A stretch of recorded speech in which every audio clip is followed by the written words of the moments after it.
नमस्कार, आप देख रहे हैं रायशुमारी और मैं हूं ऋतु बिष्ट। इस वक्त मैं देहरादून के खलंगा में मौजूद हूं और ये खलंगा के जंगल है। यहाँ पेड़ों पर लगे मौत के लाल निशान इस बात की गवाही दे रहे हैं कि इंसान अपनी जरूरतों को पूरा करने के लिए किसी भी हद तक जा सकता है। हो भी यही रहा है। प्यास को बुझाने के लिए यहाँ पेड़ों का गला घोटा जा रहा है। हालांकि कुछ स्थानीय लोग और जो पर्यावरण प्रेमी हैं, उनके प्रदर्शन के बाद अब ये कहा जा रहा है कि जो प्लांट यहाँ पर लगने जा रहा था उसको दूसरी जगह शिफ्ट किया जाएगा।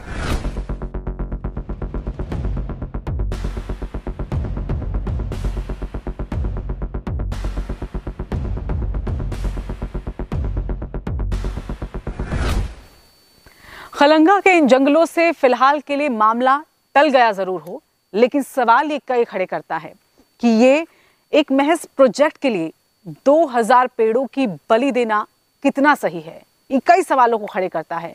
और सवाल ये भी कि क्या जिस टीम को चुना गया था उस प्रोजेक्ट के लिए कि वो एक ऐसे प्रोजेक्ट के लिए जगह को चिन्हित करे, तो क्या यही जगह चुनना सही था? क्या उन्होंने इसके बारे में नहीं सोचा कि अगर खलंगा से इतने पेड़ों की बलि दी जाती है तो उसका नतीजा क्या होगा? क्या उन्हें कुछ और जगहों को नहीं देखना चाहिए था?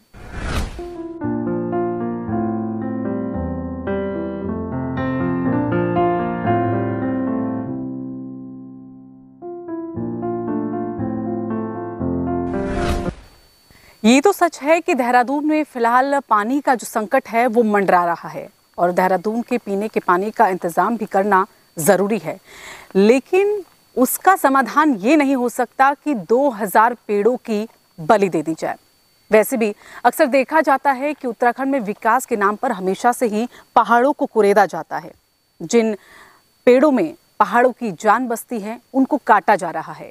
अगर ये सिलसिला हमेशा से ही ऐसे ही चलता रहा तो कहीं ना कहीं एक दिन पहाड़ का वजूद ही खत्म हो जाएगा। पहाड़ की पीड़ा पहाड़ ही जानता है। एक साथ 2000 पेड़ों को काटने से पहले ये जरा भी सोचने वाले इस पीड़ा के बारे में कभी नहीं सोच सकते, लेकिन सामाजिक संगठनों, पर्यावरण प्रेमियों और स्थानीय युवाओं के संघर्ष का ही नतीजा है कि आज खलंगा के पेड़ बच गए हैं। दरअसल देहरादून में पीने के पानी का इंतजाम करने के लिए उत्तराखंड पेयजल निगम को वाटर ट्रीटमेंट प्लांट बनाया जाना है, जिसके लिए पहले खलंगा की जमीन चिन्हित की गई थी।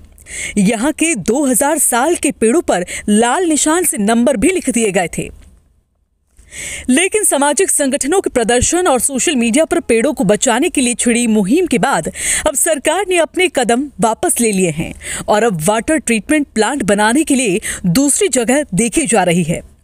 वहीं अगर इस ओवरऑल प्रोजेक्ट की बात करें तो सरकार का प्लान सोंग नदी पर 130.60 मीटर ऊंचा डैम बनाने का है, जिसके लिए करीब 2000 पेड़ काटे जाने थे। कई लोग तो बता रहे हैं कि 2000 पेड़ों का जिक्र कागजों में है। असल में इस प्रोजेक्ट के लिए करीब 10,000 पेड़ों की बलि दी जानी थी। इसके अलावा 150 MLD का वाटर ट्रीटमेंट प्लांट खलंगा की 5 हेक्टेयर जमीन पर बनाया जाना था, जिसके लिए 422.32 करोड़ का बजट स्वीकृत किया गया था। 14.70 किलोमीटर लंबे जल संवाहक प्रणाली के लिए टेंडर भी जारी किए जा चुके हैं। खलंगा में जिन 2000 पेड़ों पर संकट मंडरा रहा था वो पेड़ साल के थे। साल के 1 क्यूबिक मीटर की कीमत 2500 रुपए से 3000 रुपए तक होती है। सवाल ये भी उठता है कि क्या साल की लकड़ियों की वजह से ही इस जंगल का चयन किया गया था? खैर, सवाल तो कई सारे खड़े हो रहे हैं, लेकिन सबसे बड़ा सवाल ये कि जहां दुनिया क्लाइमेट चेंज से जूझ रही है, पर्यावरण को बचाने के लिए पेड़ लगाने पर जोर दिया जा रहा है।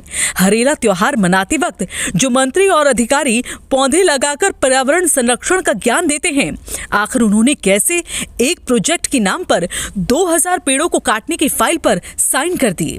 भले ही संकट टल गया है, लेकिन इतने सारे पेड़ एक साथ काटने का ख्याल ही आज सवाल पूछ रहा है। उम्मीद यही करेंगे कि पर्यावरण संरक्षण का ज्ञान केवल कागजों तक और नेताओं की जुबान तक ही सिमटकर नहीं रह जाएगा और धरातल पर भी इसका असर देखने को मिलेगा।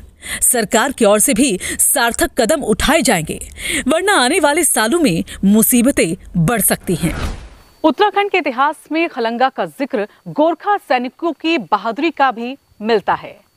ये वही खलंगा है जहां पर गोरखा सैनिकों ने हजारों ब्रिटिश सैनिकों के छक्के छुड़ा दिए थे।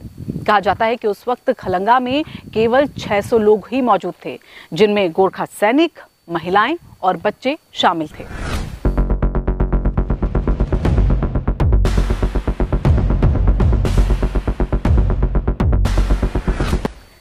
एक तरफ बंदूकों और तोपों से लैस थी फिरंगी सेना, तो दूसरी तरफ गोरखा सैनिक, महिलाएं और बच्चे। लेकिन गोरखा सैनिकों ने इस दौरान अद्भुत रण कौशल दिखाया और पहाड़ी से जमकर पत्थरों की बरसात कर दी। हालांकि बाद में अंग्रेजी सेना जीत गई। अंग्रेजी सेना ने यहां पर अपना कब्जा कर लिया, लेकिन गोरखा सैनिकों की वीरता, उनके अदम्य साहस से अंग्रेजी सैनिक काफी प्रभावित हुए थे, जिसके बाद उन्होंने गोरखा सैनिकों की याद में इस जगह पर खलंगा वॉर मेमोरियल बनवाया था। और अब हर साल गोरखा सैनिकों के सम्मान के लिए यहाँ पर मेले का आयोजन होता है। तो ये थी खलंगा पर हमारी विशेष कवरेज, जिसमें हमने खलंगा की जंगल आपको दिखाए, यहाँ का वॉर मेमोरियल दिखाया, यहाँ की खूबसूरती दिखाई, वन संपदा दिखाई। सुर्खियों में तब आया ये जब 2000 पेड़ों को काटने की कार्रवाई शुरू हो रही थी, उन पर लाल निशान लगा दिए गए थे। खलंगा के जंगलों को लेकर आपकी क्या सोच है? क्या आप इस अभियान में हमारे साथ शामिल होना चाहते हैं? कमेंट करिएगा और इस वीडियो को ज़्यादा से ज़्यादा सर्कुलेट करें ताकि खलंगा जो है वो बचा रहे।